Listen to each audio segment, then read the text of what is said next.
علم حاصل ہونا.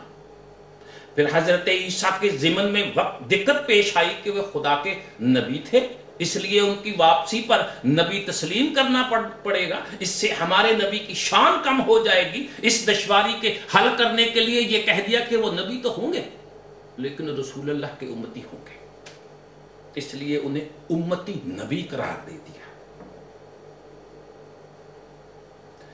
میرے دوستوں اور بزرگوں، قرآن میں نہ کسی مجدد کا ذکر ہے، نہ مہدی کا، نہ کسی حضرت عیسیٰ کے دوبارہ بذات خود تشریف لانے کا یا ان کے مسیح کسی کے آنے کا. مسیح موعود کی اصطلاح غیر قرآنی ہے، اس میں کسی مسیح کے آنے کا وعدہ نہیں کیا گیا. یہ تمام نظریات ہمارے ہاں روایات سے، عیسائیوں سے، یہودیوں سے، ہندوؤں سے جزء اسلام بنے ہیں. یہ اسلام میں نہیں ہے، اسلام کا حصہ نہیں ہے. قرآن کے اندر کہیں یہ باتیں درج نہیں.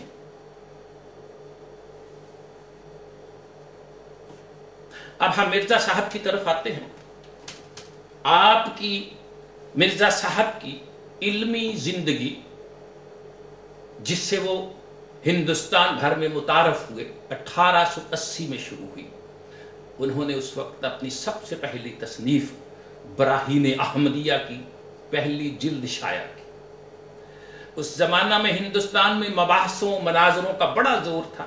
ایک طرف ہندوؤں کا فرقہ آریہ سماج، اس کا پنڈت بانی دیانند اسلام پر حملے کرتا، تو دوسری طرف پادری فنڈل کی سربراہی میں عیسائی پادری مسلمانوں کے خلاف مذہبی میدان میں نبرد آزما تھے.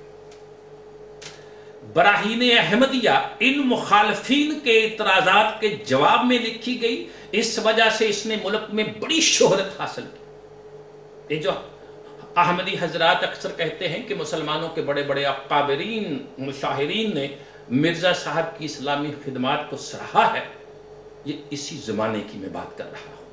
اس کتاب کی اشاعت کے لیے مرزا صاحب نے مسلمانوں سے مالی امداد کی اپیل کی اور بے شمار روپیہ بھی اکٹھا کیا. اس کتاب کے پہلے 4 حصوں میں جناب مرزا صاحب نے اپنے آپ کو مسلمان صوفیہ اکرام کی طرح محض ولایت، کشف اور الہام تک محدود رکھا. اور چونکہ اس قسم کا دعویٰ مسلمانوں کے نزدیک قابل اعتراض نہیں تھا، اس لیے نہ صرف یہ کہ مرزا صاحب کی کوئی مخالفت ہوئی بلکہ ان کی مذہبی خدمات کو سراہا گیا، ان کی عزت کی گئی. مرزا صاحب کی زندگی کے 3 دور ہیں جو ہمارے سامنے آتے ہیں. پہلا دور یہ جو میں نے بتایا ہے کہ وہ امت مسلمہ کے مبلغ کی حیثیت سے رہے، یہ 1880 سے شروع ہوتا ہے، یعنی جب آپ نے براہین احمدیہ کی اشاعت کی. قریب 12 سال تک انہوں نے صرف یہی دعویٰ کیا.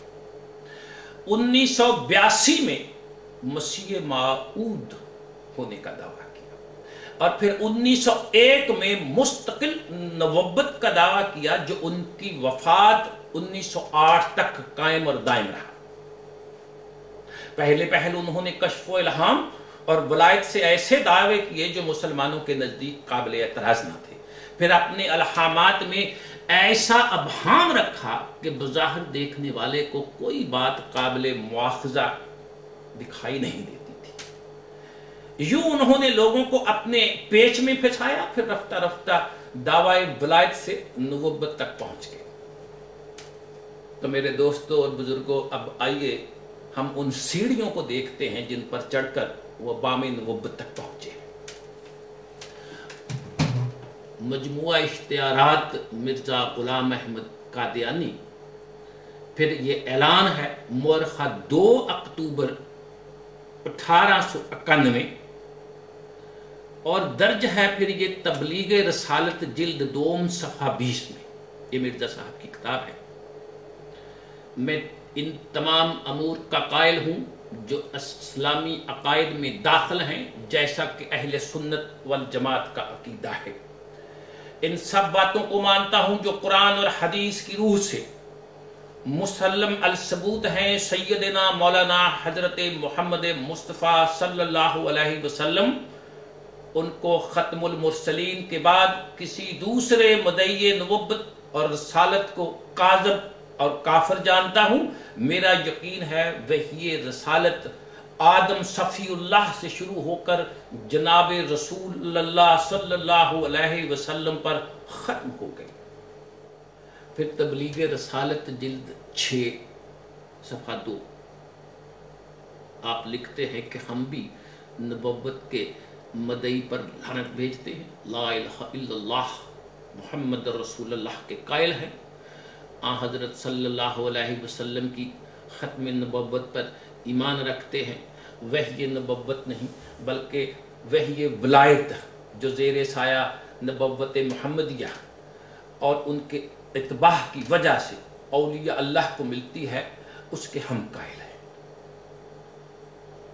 غرض نبوت کا دعویٰ اس طرف بھی نہیں، صرف ولایت اور مجددیت کا دعویٰ ہے۔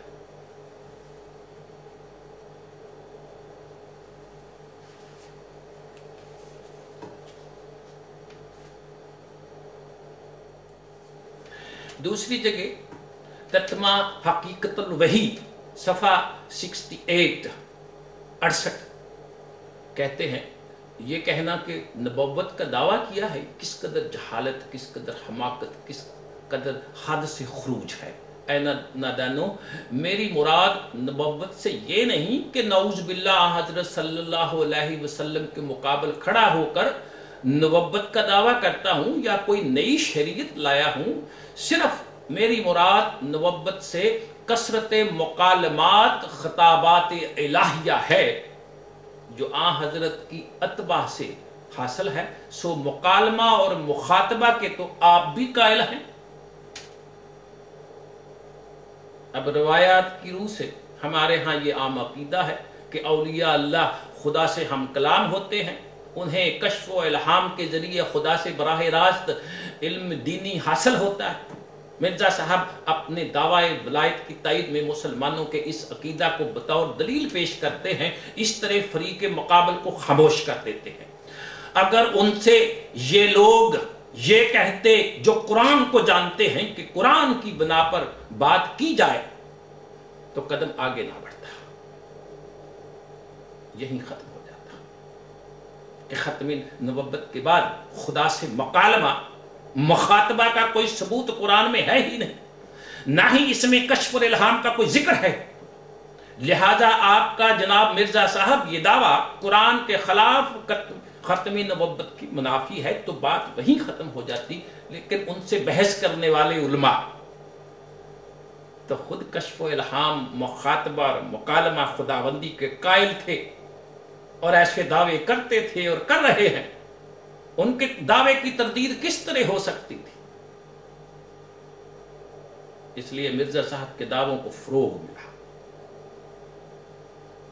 ہمارے ہاں اولیاء اللہ کے علاوہ ایک اصطلاح محدث دال زبر کے ساتھ یہ بھی ہے، مگر مسلمانوں اس سے مراد خدا سے ہم کلام ہونا ہے، اس کے معنی خدا سے ہم کلام ہونا ہے۔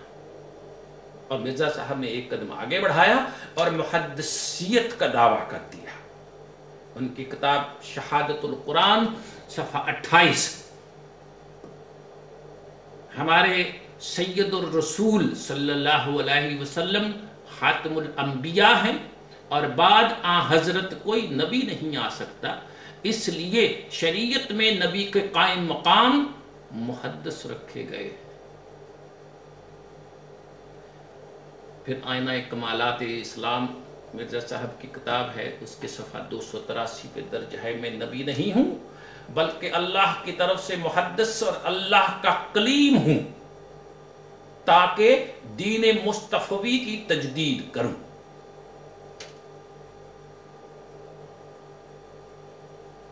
پھر ان کی کتاب ہے ازالہ اوہام صفحہ 559، محدث جو مرسلین میں سے امتی بھی ہوتا ہے اور ناقص طور پر نبی بھی۔